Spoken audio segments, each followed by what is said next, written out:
دنیا کا سب سے خطرناک انسان وہ ہوتا ہے جو اکیلے ہی ٹھیک ہوا ہو۔ میں یہاں تشدد، غصے یا انتشار کی بات نہیں کر رہا۔ میں بات کر رہا ہوں اس انسان کی جسے زندگی نے پوری طرح توڑ دیا اور پھر بھی اس نے خود کو دوبارہ بنانے کا فیصلہ کیا۔ یہ وہ شخص ہے جو ایسے تجربات سے گزرا جنہوں نے اسے اندر تک خالی کر دیا، جو ان سچائیوں کا سامنا کر گیا جن سے اکثر لوگ پوری زندگی بھاگتے رہتے ہیں۔ اس نے دنیا کو دیکھا بغیر کسی دکھاوے کے، بغیر کسی فریب کے اور بغیر ان مصنوعی تسلیوں کے جو کمزوروں کو حقیقت سے بچاتی ہیں۔ یہ وہ شخص ہے جس نے اپنے سب سے نچلے مقام پر ایسی چوٹ کھائی کہ وہ خود کو بھی پہچان نہ سکا۔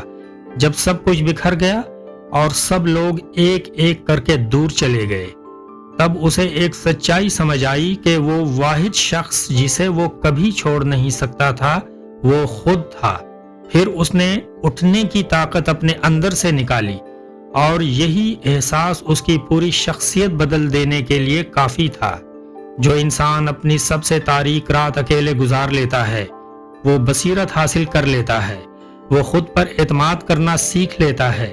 اب اسے اکیلے ہونے کا خوف نہیں رہتا، اسے کسی منظوری کی ہاں یا نہ کی ضرورت نہیں رہتی۔ دوبارہ تعمیر ہونے والا انسان اپنی طاقت دوسروں سے نہیں لیتا، نہ اس بات سے کہ کون اس کے ساتھ کھڑا ہے، بلکہ اس بات سے کہ وہ کیا بن گیا اس وقت جب اس کے ساتھ کوئی نہیں تھا۔